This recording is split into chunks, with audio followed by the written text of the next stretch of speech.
ಕಾಂಗ್ರೆಸ್ ನರ ಇಲ್ಲದಂತ ಒಂದು ಪಕ್ಷ. ಕಾಂಗ್ರೆಸ್ ನರ ಇಲ್ಲದಂತ ಒಂದು ಪಕ್ಷ. ಮಲ್ಲಿಕಾರ್ಜುನ ಖರ್ಗೆ ಅವರಿಗೆ ವಯಸ್ಸಾಯಿತು.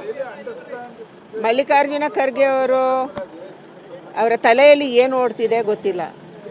ಅವರ ಪದವಿಯನ್ನು ಮತ್ತು ಮಗನ ಪದವಿಯನ್ನು ಉಳಿಸ್ಕೊಳ್ಳೋದಕ್ಕಾಗಿ ರಾಹುಲ್ ಗಾಂಧಿ ಅವರಿಗೆ ಖುಷಿಪಡಿಸೋದಕ್ಕೆ ಬಾಯಿಗೆ ಬಂದಂತೆ ಮಾತಾಡ್ತಿದ್ದಾರೆ. ನರೇಂದ್ರ ಮೋದಿ ಅವರು ಇಡೀ ದೇಶ ವಿದೇಶದಲ್ಲಿ ಒಬ್ಬ ಒಳ್ಳೆಯ ಪ್ರಧಾನಿ ಅಂತ ಅನ್ನಿಸ್ಕೊಳ್ತಾ ಇದ್ದಾರೆ. ನಮ್ಮ ನೇಬರಿಂಗ್ ಕಂಟ್ರೀಸ್ ಕೂಡ ನರೇಂದ್ರ ಮೋದಿಯ ಥರ ಪ್ರಧಾನಿ ಬೇಕು ಅನ್ನುವಂಥದ್ದನ್ನು ಮಾತಾಡ್ತಾ ಇರುವಂತಹ ಸಂದರ್ಭದಲ್ಲಿ ನರೇಂದ್ರ ಮೋದಿ ಅವರ ಬಗ್ಗೆ ಈ ರೀತಿ ಮಾತಾಡೋದು. ಎರಡನೇದು, ಮೊನ್ನೆ ಅಷ್ಟೇ ಅವರು ಭಾಷಣದಲ್ಲಿ ಹೇಳಿದರು, ಮುಸಲ್ಮಾನರನ್ನು ಕುರಿತು ಮಾತಾಡಿದರು.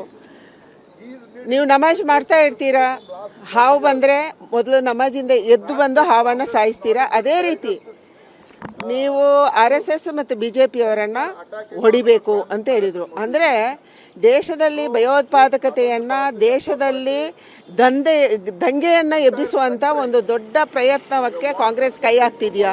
ಈ ರೀತಿಯ ಷಡ್ಯಂತ್ರ ಏನಾದರೂ ನಡೀತಾ ಇದೆಯಾ? ಇದು ನಮಗೆ ಇವತ್ತು ಡೌಟ್ ಆಗ್ತಾ ಇದೆ, ಸಂಶಯ ಆಗ್ತಾ ಇದೆ.